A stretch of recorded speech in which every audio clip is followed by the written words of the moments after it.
ఓం గురుభ్యో నమః. 42 శ్లోకంలోని విష్ణు సహస్రంలోని 42 శ్లోకంలోని ఇక్కడ గురువుగారు రాసిన పుస్తకంలో వ్యవసాయ అనుంది. అంటే భగవద్గీతలోని వ్యవసాయాత్మిక బుద్ధి రేఖ కురునందన అనగా బుద్ధిని ఏకముఖముగా చేయుటయే వ్యవసాయమని చెప్పబడినది. మరియు బహుశా క్యాయ నతర్చ బుద్ధియో అవ్యవసాయిన అనుట వలన ఆ వ్యవసాయడగువాని బుద్ధి పరిపరి విధములుగా పోవును. కాన ఏకాగ్ర మనస్సుతో చేయు సాధనయే వ్యవసాయము అంటున్నారు.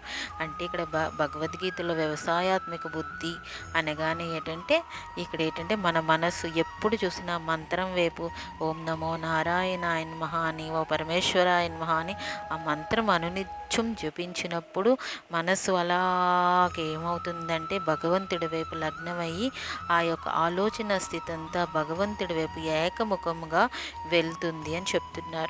రెండోది ఏంటంటే అవ్యవసాయం ఉడగువాని బుద్ధి, అంటే మనసు పరిపరి విధాలుగా ఆలోచించడం వలన మనం చేసే పూజలైనా వ్రతాలైనా నోములైనా ఏకాగ్రత మనసుతో చాలామంది చెయ్యరు.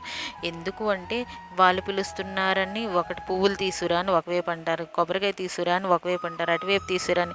ఈ ఆలోచన పూజ వైపు కాకుండా ఆలు వీలు వీలు ఇలా చెప్పిన అడుగుతున్న మాటల వైపు పడిపోవడాన్ని దృష్టి అన్నది భగవంతుడి వైపు నిలవదు అంటున్నారు.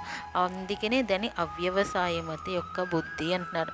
అప్పుడు మనసు ఏంటంటే ఎట్లో ఏం జరుగుతుంది అని రకరకాలుగా వెళ్ళిపోతుంది. అప్పుడు ఆ మనస్సు అన్నది భగవంతుడి వైపు లగ్నం అవుతేనే కదా భగవంతుడి యొక్క తత్వం అన్నది అర్థమవుతుంది.